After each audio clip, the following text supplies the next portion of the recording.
Bonjour et bienvenue à cette nouvelle capsule de Martin Bouchard, artisan armurier. La capsule d'aujourd'hui va traiter sur la restauration d'une crosse en bois. Pour l'occasion, j'ai décidé d'utiliser cette non moins célèbre M1 Garand. Juste un petit cours d'histoire. La M1 Garand est une carabine semi-automatique de calibre 30-06 qui était chargée par le dessus avec un clip de 8 munitions. On insérait les balles de cette façon et on venait fermer la culasse. Une fois que les 8 munitions été tirées, il ne restait qu'à l'intérieur le clip vide. Pour ceux qui ont joué beaucoup aux jeux de guerre sur Internet, vous reconnaîtrez, lorsque vous avez tiré la dernière balle, le classique ping de la M1 Garand lorsqu'elle était prête à faire charger un autre clip. Je vous prie d'écouter. Donc, le fameux ping de la M1 Garand.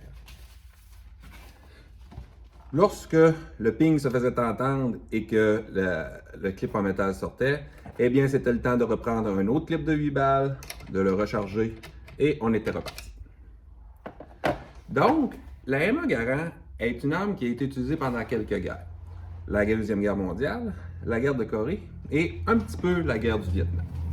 Par contre, on peut vraiment dire qu'elle a fait ses preuves à la Deuxième Guerre mondiale ainsi que la guerre de Corée. Bien que certaines des M1 Garand soient des armes de collection, je veux rassurer les puristes. La crosse de cette arme que nous allons restaurer n'est pas une crosse d'une arme à proprement dit de collection, malgré le fait une telle arme comme ça en bon état peut valoir de 1800 à 2000 $.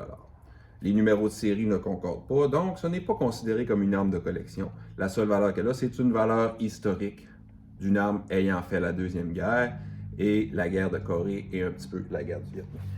Voici ce dont vous aurez besoin pour effectuer la restauration de votre crosse en bois de carabine. Vous aurez besoin de décapants à vernis, huile de lin ou du vernis, tout dépendant. Moi, je vais la faire à l'huile de lin. Si vous utilisez l'huile de lin, utilisez de l'huile cuite car elle contient un additif qui permet de sécher plus rapidement. De la térébenthine qui va permettre de couper l'huile de lin pour qu'elle pénètre mieux à l'intérieur du grain de bois et qu'elle sèche plus rapidement. Une ou deux guenilles propres, un grattoir, un tampon à récurer. Évitez les tampons en acier, communément appelés les laines d'acier, parce que celles-ci peuvent laisser des particules d'acier dans les grains. Un pinceau, un contenant de plastique et optionnellement, vous pouvez utiliser de la teinture à l'eau si la couleur de votre carabine ne vous plaît pas, ainsi que du peroxyde d'hydrogène si vous voulez blanchir certains endroits de la crosse de votre carabine. La première étape avant de commencer à appliquer le décapant, c'est de vous assurer qu'il n'y a plus de pièces métalliques sur les pièces en bois. La raison est fort simple, c'est parce que vous ne voulez pas briser vos pièces métalliques. Le décapant pourrait altérer celles-ci. Le temps que ça va prendre avant que le vernis soit enlevé par le décapant ou commence à lever, comme on dit en bon français, ça va dépendre du type de décapant que vous utilisez. Ça peut prendre de 1 minute à 5 minutes. Vous avez juste à regarder sur le contenant, ça va être très bien indiqué. Donc, à l'aide du pinceau, on va venir appliquer le décapant sur la pièce de bois.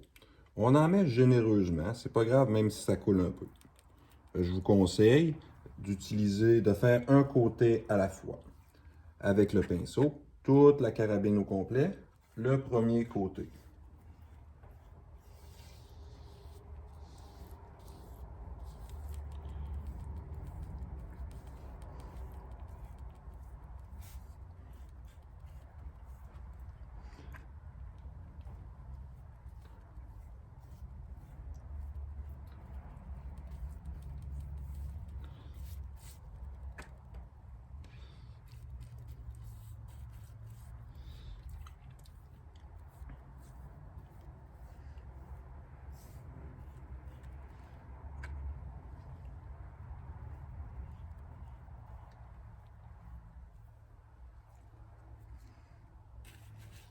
Je vais vous revenir dans quelques minutes pour vous montrer comment le vernis a levé et comment enlever le vernis avec le décapant.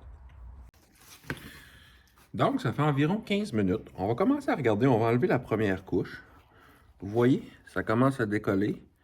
Vous voyez, le vernis, la couche de vernis commence à décoller. Donc, on va tout enlever cette première couche de vernis au gratteux. Comme ceci. Partout sur la carabine. Vous voyez, ça fait comme une... Je vais vous le montrer, ça fait comme une genre de résine. Vous voyez, la résine est plus blanche comme lorsqu'on l'a appliquée. Elle a le vernis au travers d'elle. Donc, on a une partie de la couche de vernis qui est enlevée. Cette étape-là, on peut la répéter 2, 3 fois. Ça dépend comment est-ce qu'il reste de vernis. Certaines carabines vont avoir des vernis qui vont être plus difficiles à enlever, d'autres moins. Et des fois, certains vernis vont être plus collants et des décapants moins puissants.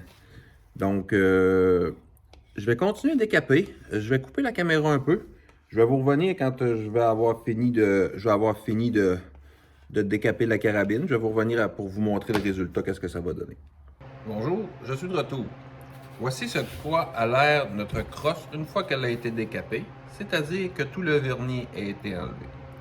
Comme je vous expliquais auparavant, vous pouvez voir ici les plaques noires dont on parlait, que certains veulent enlever avec le peroxyde. Mais comme j'ai dit, moi je vais les laisser là. On va voir qu'est-ce que ça va donner avec l'huile de lin. Donc, on est rendu présentement à l'étape du ponçage, c'est-à-dire prendre un papier sablé 600 ou 800 grit et effectuer le ponçage de la crosse. C'est important de tout le temps aller dans le sens du grain pour éviter justement de faire des lignes de façon perpendiculaire et de briser le cachet de la carabine. Donc, je vais faire le ponçage et je vais vous revenir après.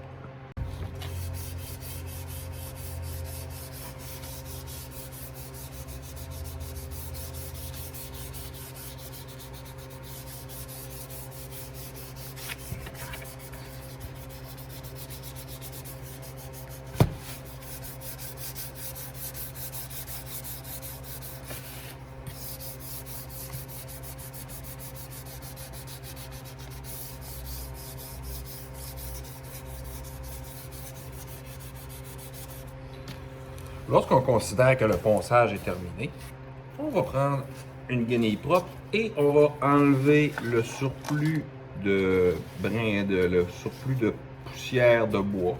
Je partais pour dire de brin ici, mais c'est vraiment plus petit que du brin ici, c'est de la poussière de bois. Pour préparer la surface, pour s'assurer qu'elle est propre. Voici ce à quoi devrait ressembler votre crosse de carabine juste avant le huilage. Par contre, juste avant de faire le huilage, j'aimerais vous mettre en garde une petite chose.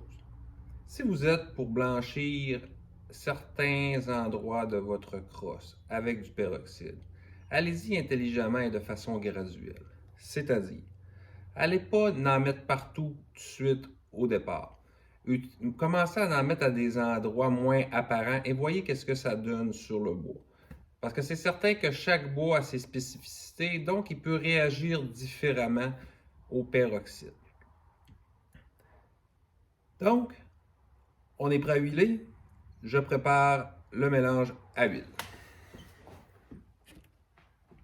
Donc, on a besoin du contenant de plastique dans lequel on va mettre une partie d'huile de lin, huile de lin cuite,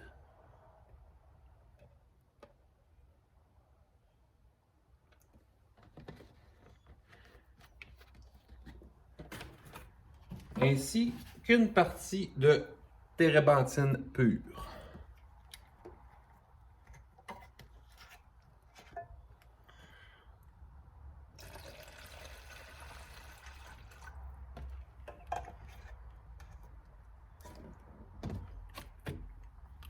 On brosse un peu pour bien homogénéiser le mélange.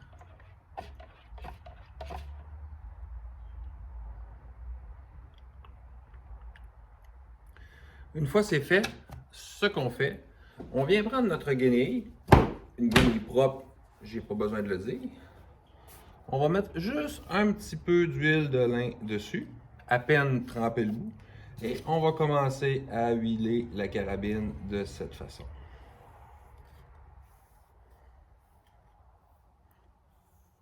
Vous allez voir, le bois change de couleur.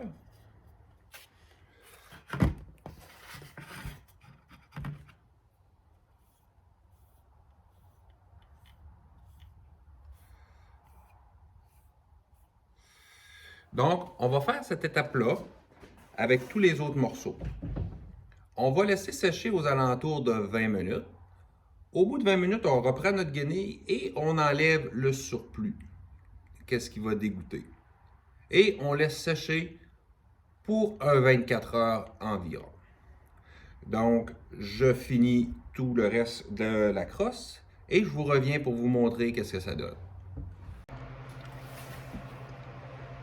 Bonjour et bienvenue à la conclusion de cette capsule sur la restauration de la crosse de M1 Guerre. Comme vous pouvez voir, notre crosse a été totalement restaurée. Vous pouvez aussi voir qu'il y a différents tons de couleur entre la partie ici sur le dessus et la partie sur le dessous. C'est souvent dû au fait que les pièces qui sont sur la carabine ne sont pas des pièces qui viennent de la même carabine. Elles ont été prises sur une et sur l'autre. Cette carabine-là a probablement été remontée au fil du temps. Donc, les essences d'arbres ne sont pas les mêmes. On peut avoir du noyer, ceci ressemble à du noyer en bas, et peut-être un bois qui est plus pâle un peu. Donc, si je répète les étapes, la première, c'est de déshabiller notre carabine au complet, c'est-à-dire d'enlever toutes les pièces métalliques. La deuxième étape, c'est de la décaper, c'est-à-dire enlever le vernis et la peinture qui ont été mis lors des protections auparavant. Ensuite, on va venir la poncer avec un papier sablé de 600-800 grips pour ouvrir les pores. On va souffler les poussières de bois qui restent. Ensuite, on va être bon pour mettre notre application d'huile de lin, nos 3, 4, 5, 6 couches d'huile de lin.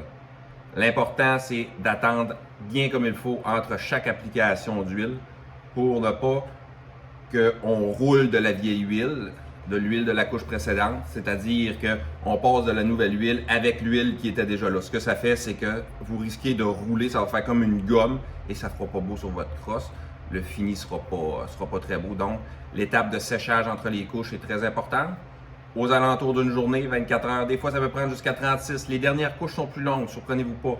La première couche peut vous prendre 12 heures à sécher et les autres, vous ferez à 36 heures. Si vous faites 7, 8, 9 couches, ça peut aller jusqu'à des 2, 3, 4 jours. Donc, dites-vous que si moi j'ai été capable de le faire, vous aussi vous êtes capable de le faire. La seule chose que ça prend, c'est de la patience. Donc, je vous remercie beaucoup d'avoir regardé cette capsule. J'en ai une autre qui s'en vient bientôt, qui est en préparation, qui va porter sur l'installation d'un télescope sur une carabine. Beaucoup de choses que des personnes négligent, mais qui est une étape très importante. Donc, j'espère que vous allez la regarder. Je vous remercie beaucoup et je vous souhaite une excellente soirée. À la prochaine.